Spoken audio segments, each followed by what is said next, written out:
¿Alguna vez has sentido que algo te observa mientras duermes? No una presencia humana, no el susurro del viento, sino algo más antiguo, más oscuro, algo que no pertenece a este mundo. Yo lo he sentido, y no una sola vez. Lo que estás a punto de escuchar no es ficción. Son memorias.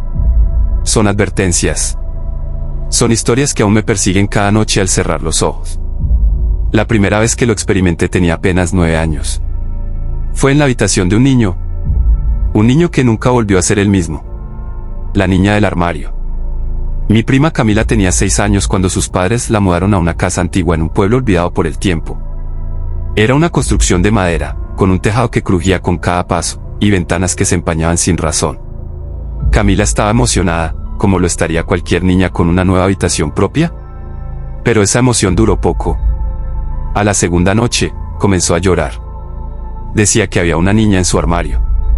Al principio, sus padres pensaron que era imaginación, un juego, o quizá miedo a la oscuridad. Pero Camila insistía. Decía que la niña del armario no tenía ojos, solo 2 huecos oscuros en su rostro, y que se arrastraba por el suelo con un crujido que hacía que el corazón se encogiera. Una noche, mi tía decidió dormir con ella para calmarla. Todo parecía normal hasta que, alrededor de las 3 de la madrugada, el armario se abrió solo. Mi tía pensó que era el viento, pero la ventana estaba cerrada. Luego escuchó el crujido. Primero leve, como un susurro. Luego más fuerte, más cerca. Miró hacia el armario y jura con lágrimas en los ojos, que vio a una figura salir arrastrándose, con el rostro cubierto de oscuridad, y una voz que decía, «Ella es mía». Camila fue encontrada en el suelo al día siguiente, inconsciente, con marcas de arañazos en los tobillos y muñecas. Nadie pudo explicarlo. Mudaron la casa, quemaron el armario. Pero Camila nunca volvió a ser la misma. Jamás volvió a dormir con la luz apagada. Y aún hoy, a sus 30 años, no puede estar en una habitación con un armario cerrado. ¿Estás seguro de que estás solo esta noche? El reflejo que no seguía los movimientos. Mi mejor amigo se llamaba Iván. Tenía una hermana pequeña, Lucía, que era alegre, risueña, y hablaba con todos, incluso con los espejos. Pensábamos que era algo normal en los niños pequeños. Pero lo que ocurrió después nos cambió la vida. Lucía comenzó a hablar con su reflejo. Pero no como los juegos típicos de los niños. Ella afirmaba que la otra Lucía le contaba secretos. Decía que vivía detrás del cristal, y que la verdadera Lucía estaba atrapada allí. Al principio reíamos, lo veíamos como un juego. Hasta que una noche, mientras jugábamos en su habitación, notamos algo que nos heló la sangre. Lucía movió la cabeza hacia la derecha, pero en el espejo, su reflejo se mantuvo quieto. Un segundo después, sonrió con una malicia que no le pertenecía. Iván y yo gritamos. Salimos corriendo. Nadie nos creyó. Días después, Lucía comenzó a sufrir pesadillas. Despertaba gritando, diciendo que su reflejo quería cambiar lugares. Una noche, desapareció. La buscaron por toda la casa. La ventana cerrada. La puerta con seguro. Nada tenía sentido. Lo único extraño era el espejo. Estaba cubierto de niebla, por dentro. Como si alguien respirara desde el otro lado. Nunca apareció. Pero una vez, semanas después, Iván se acercó al espejo. Juró que vio a su hermana al fondo, con la mano apoyada contra el cristal, llorando. Desde entonces rompí todos los espejos de mi casa. Si ves algo en el tuyo, asegúrate de que se mueva contigo. Si no lo hace, corre. Los pasos bajo la cama. Tenía 10 años cuando dormí por primera vez en casa de mis abuelos. Era una casa enorme, con pasillos interminables y muebles que parecían susurrar su propia historia. Mi habitación estaba en el segundo piso, al final de un pasillo angosto, decorado con cuadros de rostros tristes y antiguos. La cama era vieja, de hierro, y chirriaba con cada movimiento. Todo iba bien hasta que, la tercera noche, lo escuché. Eran pasos. No en el pasillo. No en el techo. Bajo la cama. Primero lentos. Luego más rápidos. Como si alguien pequeño caminara en círculos bajo mí. Me paralicé. No podía gritar. No podía moverme. Solo escuchaba los pasos. Y luego, la respiración. Una respiración agitada, húmeda, justo bajo mis oídos. Pasó así durante semanas. Mis abuelos decían que eran ratas.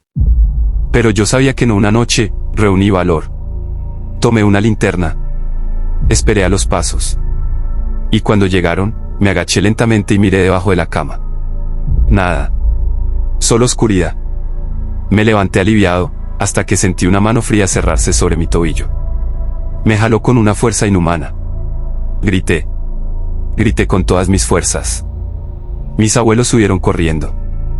Yo estaba medio cuerpo debajo de la cama, sujetándome de las sábanas. Cuando me sacaron, mis piernas tenían marcas, como garras. Nunca supe qué fue.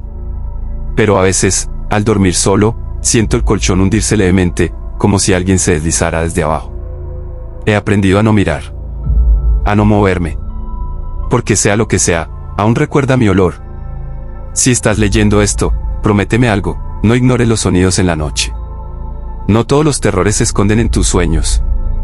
Algunos viven contigo, justo al otro lado del silencio. El visitante de las 2:17. Me costó años aceptar que no todo lo que se manifiesta lo hace con un ruido, un susto o una sombra. Algunos terrores son pacientes, persistentes, inteligentes, como el que acechó a Matías, un niño que vivía en la casa de enfrente. Matías decía que todas las noches, exactamente a las 2:17, alguien se sentaba en la silla junto a su cama. Era un hombre alto, muy delgado, con un sombrero ancho que ocultaba su rostro. Al principio, pensaron que era una pesadilla recurrente. Pero cada mañana, la silla amanecía un poco más lejos de su sitio original, como si alguien realmente la hubiera movido. Una madrugada, su madre decidió espiarlo desde la puerta. Vio cómo Matías se sentaba en la cama, despierto, mirando fijamente la silla. Cuando el reloj marcó las 2:17, la silla crujió. Y lo que su madre vio no tenía explicación, la silueta del hombre apareció sin sonido, sin movimiento. Solo estaba ahí, sentado, mirando a Matías, como si llevaran años conociéndose. Ella gritó. Encendió la luz. Pero la silla estaba vacía. Desde ese día, Matías dejó de hablar. Solo escribía una palabra una y otra vez, ya viene. Derribaron la casa meses después. Pero la silla, aún existe. Se la llevaron a un depósito. Cada vez que alguien la usa, afirma que escucha respirar cerca del oído, justo cuando el reloj marca 2:17. Voces por el ducto. En la casa de mi primo Leo había un ducto de ventilación que conectaba varias habitaciones. Era una estructura vieja, de metal oxidado, y solía transmitir ruidos de otras habitaciones, lo cual lo hacía inquietante pero no especialmente raro. Hasta que empezaron a escucharse voces. Leo tenía 9 años. Decía que el ducto le hablaba. Que una mujer, con voz triste, le pedía que la encontrara. Que decía estar perdida entre las paredes. Al principio, nadie le creyó. Pero entonces, su hermana menor también dijo escucharla. Está llorando otra vez, repetía. Una noche, colocaron un grabador frente al ducto. Lo dejaron toda la noche. A la mañana siguiente, lo escuchamos juntos. Al principio, solo silencio, luego, una respiración. Luego, una voz que susurraba, ¿puedes oírme? Estoy justo detrás de ti. Nadie estaba allí. Nadie podía estar allí. Cerraron los ductos. Sellaron con cemento. Pero cada tanto, por las noches, Leo asegura que escucha golpes desde dentro de las paredes, como si alguien caminara por los tubos sellados, buscando la salida. ¿Y tú? ¿Estás seguro de que esa voz que oyes es solo tu conciencia? El cuarto sin puerta. Cuando mis padres compraron una cabaña en las montañas, encontramos algo extraño, una habitación sin puerta.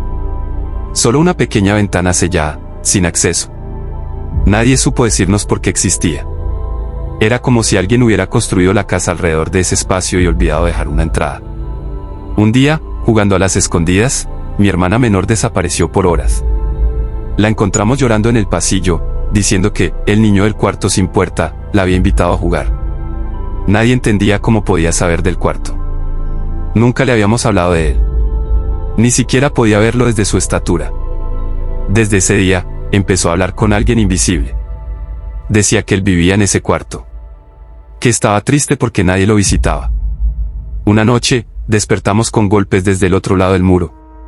Golpes insistentes. Desesperados. Llamamos a la policía. Tumbaron la pared. El cuarto estaba vacío, salvo por un dibujo infantil, en la pared opuesta, hecho con crayones.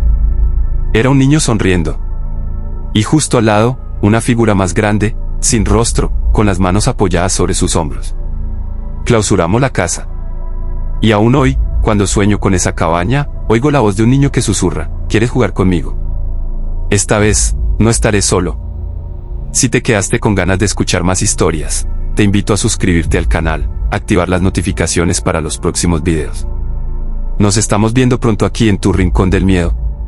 Hasta la próxima.